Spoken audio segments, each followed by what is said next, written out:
Hello दोस्तों। मेरा नाम अपराजिता सिंह है। आज के इंग्लिश के इस दौर में लोग मिस इंटरप्रेट ज़्यादा करते हैं, इसलिए जो लिखती रहती हूँ उसे रिकॉर्डिंग में बयां करना चाहती हूँ। मेरा आज का टॉपिक है मासूम सा दिल था, छोटी छोटी ख्वाहिशें।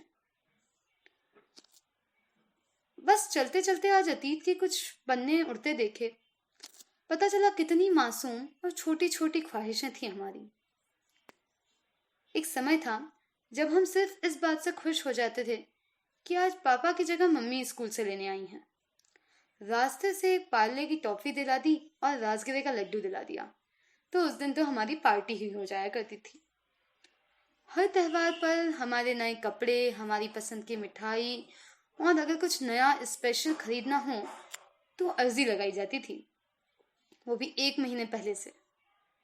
फिर घर की खास आम सभा में उस बात पर चर्चा, और भैया फिर ही होता था हमारी अर्जी पर खर्चा। कभी अर्जी पास न हुई तो ट्राई नेक्स्ट टाइम। हमारी लाइफ का सबसे बड़ा टेंशन होता था होमवर्क पूरा करना, और कल टेस्ट है तो लगाते रहो रात भर घोटा। फिर टेस्ट के मार्क्स और मम्मी की डांट, बस यही सबसे बड़े टेंशन थे हमारी लाइफ के। फिर धीरे धीरे हम बड़े होते गए, मार्क्स और डांट का टेंशन कम होने लगा था।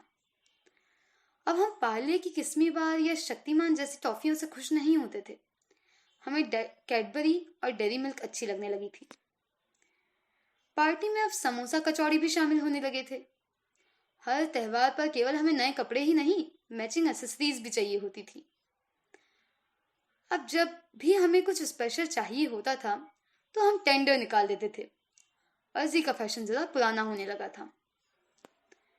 अब हम दोस्तों से ज्यादा बात करने लगे थे। घर के लैंडलाइन पर सभी के कॉल आते थे। बर्थडे पर घर पे सभी ने विश किया वो तो ठीक है, पर सभी दोस्तों की विशेस भी उतनी ही जरूरी हो गई थी। फिर समय दर समय बीतते बीतते मोबाइल आया। हमारी विश लिस्ट में एक और चीज की वृद्धि हो गई थी। फिर हमारी रिक्वेस्ट जो अब जिद में बदल चुकी थी, वो धीरे धीरे पूरी हुई। एक नया क्रेज चढ़ा, मैसेजिंग और सॉन्ग्स का भूत। अब लगने लगा इनके बिना लाइफ कैसे चल सकती है भाई। फिर इंटरनेट और कोड, इन सभी के भूत आए। नया नया शौक था, दिन भर बस मोबाइल, लैपटॉप, कंप्यूटर इन्हीं में लगे रहते थे। एग्जाम टाइम की सजा ये होती थी कि हम मैसेज वाउचर और नाइट वाउचर रिचार्ज नहीं करवाएंगे, पर भैया हम ही जानते हैं कि वो समय कितना कठिन होता था। फिर फेसबुक, व्हाट्सएप, हाइक एक्सेट्रा बाकी सभी आए। अब तो भाई बिना नेट वाउचर के मोबाइल सुनना लगता है। हम दिन भर खाना खाए बिना रह सकते हैं, पर नेट के बिना नहीं।